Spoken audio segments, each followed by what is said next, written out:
Ja osobne sa pokladám a aj moji partneri v rámci Penty sa pokladáme za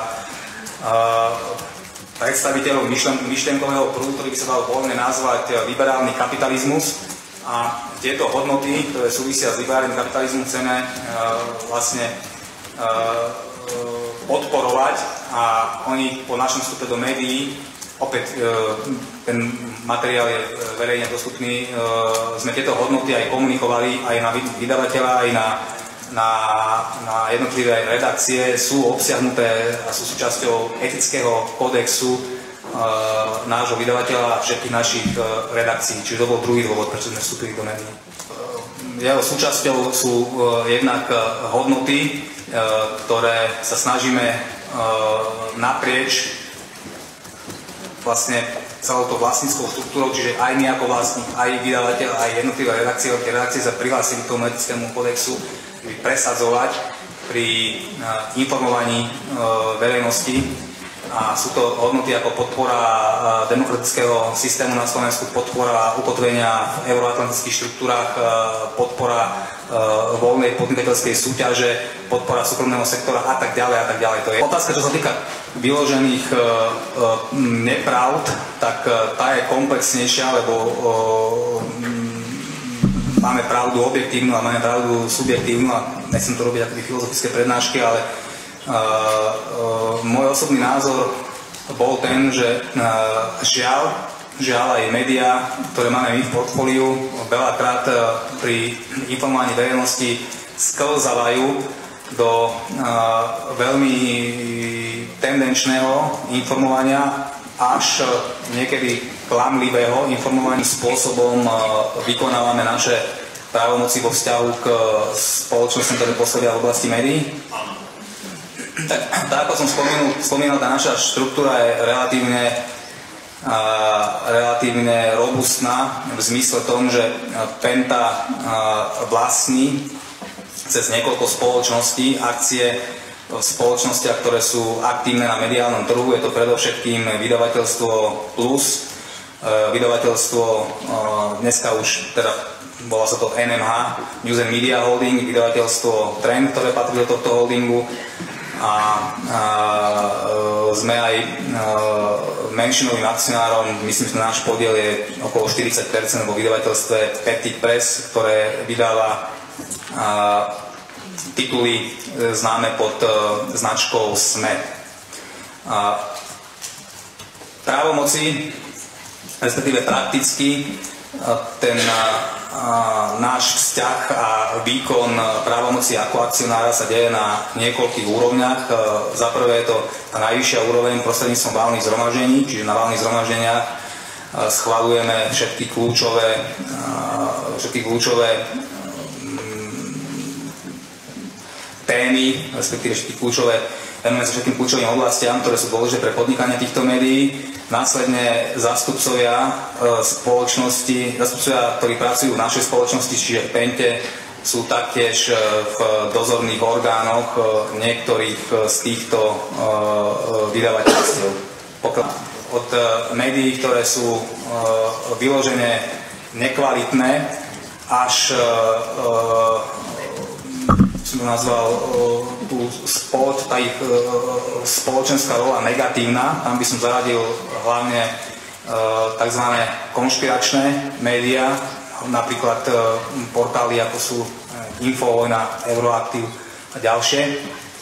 A sú médiá, ktoré sú zase napriek tomu, aká je situácia na Slovensku z pohľadu ekonomiky a z pohľadu tlaku, ktorý je na novinárov vyvíjaný, veľmi kvalitné. Tam by som napríklad zaradil náš týždenník Trend, povedzme Forbes, možno niektoré ďalšie médiá. Čo sa týka mainstreamových médií, tak tam žiaľ je to prípad od prípadu. Sú redaktori, ktorí napriek limitovaným zdrojom a limitovaným možnostiam plňa tú rolu, ktorú médiu plňa. Tá rola je trojaká, je to jednak informačná, jednak nazvime to vysvetľovacia a vzdelávacia a jednak komentujú mnohé veci, tak ju plňa veľmi dobre. Keby som to mal oznámkovať, tak by som dal známku možno 1-2. Sú redaktori, ktorí sú extrémne povrchní a žiaľ aj v oblasti tých mainstreamových médií, kde zaraďujem tituly ako je Smečko, ako je Denigen, ako sú aj Aktuality a niektoré možno ďalšie, tak sú veľmi povrchní a badajú u nich určitú formu, nazvem to globalizácie, to znamená keby túžby vyvolať záujem za každú cenu.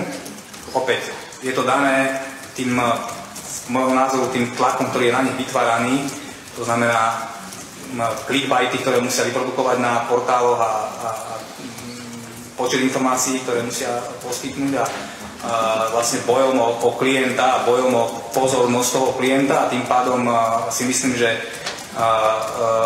nielen, že robia svoju prácu nekvalitne, ale porušujú pritom aj etický kódex, ktorému sa zaviazali a v niektorých prípadoch podľa môjho názoru aj zákony Slovenskej republiky.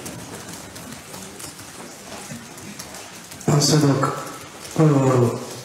aký bol váš zámer? Prečo ste išli do kúpy médií na Slovensku?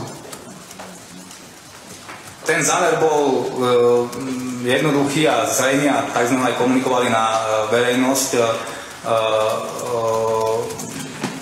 Využili sme príležitosť, že v čase vlastne transformácií médií, ktorá začala od nástupu internetu, tak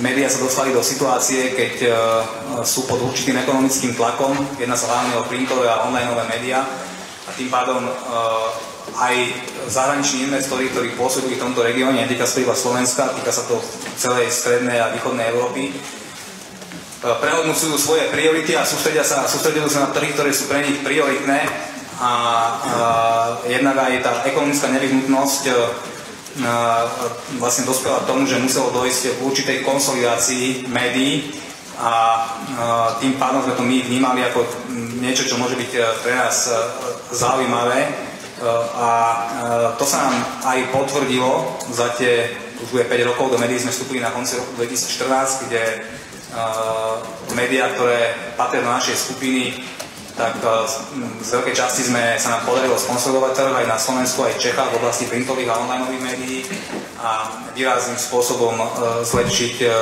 hospodárske výsledky. Čiže ten ekonomický dôvod, tak som ho popísal, vedel by som to len hovoriť hodiny a dávať konkrétne čísla, ale nechcem týmto detailami obťažovať Senát. To bol jeden z dôvodov a druhý dôvod bol presne ten, ktorý som popisoval v jednej zo svojich odpovedí. Cítili sme sa do určitej miery zodpovední za to, akým spôsobom funguje na Slovensku prostredie, hlavne podnikateľské prostredie. Ja osobne sa pokladám a aj moji partneri v rámci Penty sa pokladáme za